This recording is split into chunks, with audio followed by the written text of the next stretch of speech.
So now we'll go into how to validate. So you have to determine the need to validate, determine what to validate, whether you're going to do an IQ, OQ, PQ. You have to write a validation protocol and get it pre-execution approved. Then you have to execute the protocol, collect the data, analyze the results, and receive post-execution approval. You have to prepare a final report and receive approvals. And ultimately, you have to keep the documentation as a quality record. So these, what we've been talking about, this is how you validate and the steps needed to get through your whole validation lifecycle.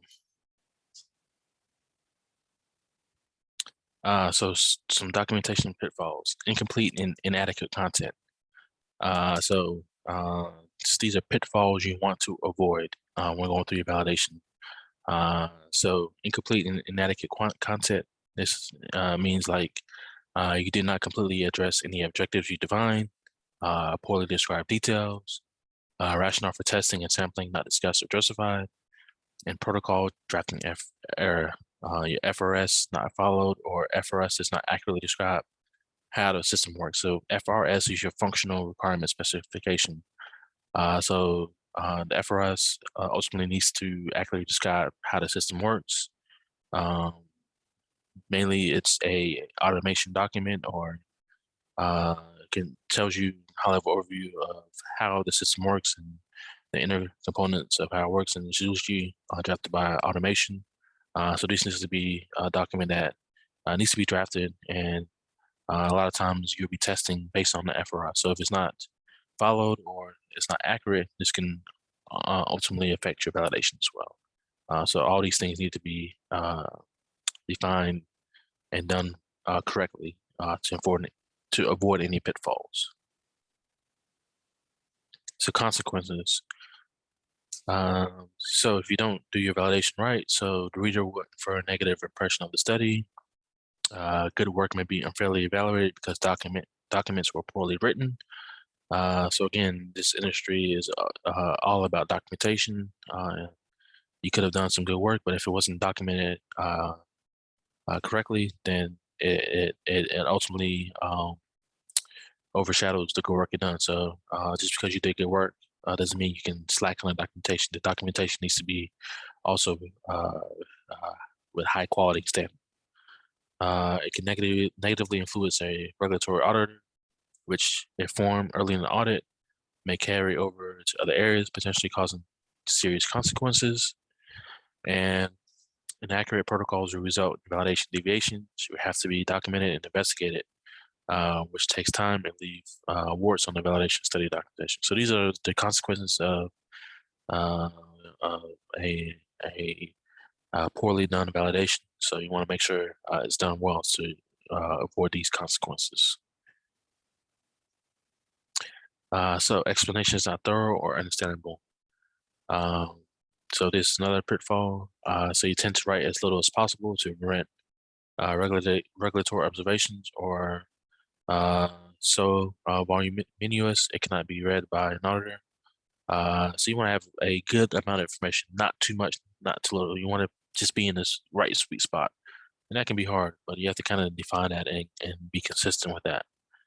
So your level of technical content not understandable to others outside of their discipline. So you want to make sure that people can understand it, um, and not be super technical where I come in and I'm asking 100 questions because I understand you need to make it so that people can come in and understand exactly what's going on if you don't have a strong knowledge about the process. So another documentation pitfall is incorrect grammar and spelling. So you want to make sure that's where the quality assurance comes in. Reviewing the documents, making sure spelling, grammar is correct. Again, if auditor sees that, or they see it, it could have a negative effect on the rest of the audit. So make sure your spelling or grammar is correct. It means you're in a state of control. If not, it could have negative consequences. So 4 simple rules in validation. So be clear, complete, concise, consistent. Use standalone documents written for the reader. You want to use short sentences and simple words, and training validation documentation writers. So these are some enforcement rules you need to have so that your validation is as robust as possible. So the importance of validation documentation. It's a permanent record of the validation study. It may be consulted during the entire life of the equipment or process, and is often reviewed in a regulatory audit. So this is why it's very important to document your validation, to do your validation, for it to be done right. Because just because it's done very early doesn't mean it's not going to come up. It's one of the most sought after documents when a company or the FDA comes to a company during the audit. So you need to make sure your validation it's done very well. So within the module, I have a video that I would like you to watch, which again goes over validation documents. So please watch that. So knowledge check. What is the most likely document the FDA inspector will ask to review first during the inspection? So is it a protocol, your master plan, or your SOP?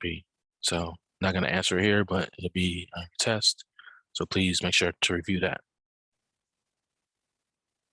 Now we're going to maintaining a validated state. So when you have completed this part, you'll be able to identify quality systems that should be monitored at regular intervals. We'll recognize trends when reviewing results of data analysis, and will state the significance of operating in a change control environment. So the V model validation concept, I believe you've seen this in the previous lecture, but here we'll focus or start on maintaining a state of validation.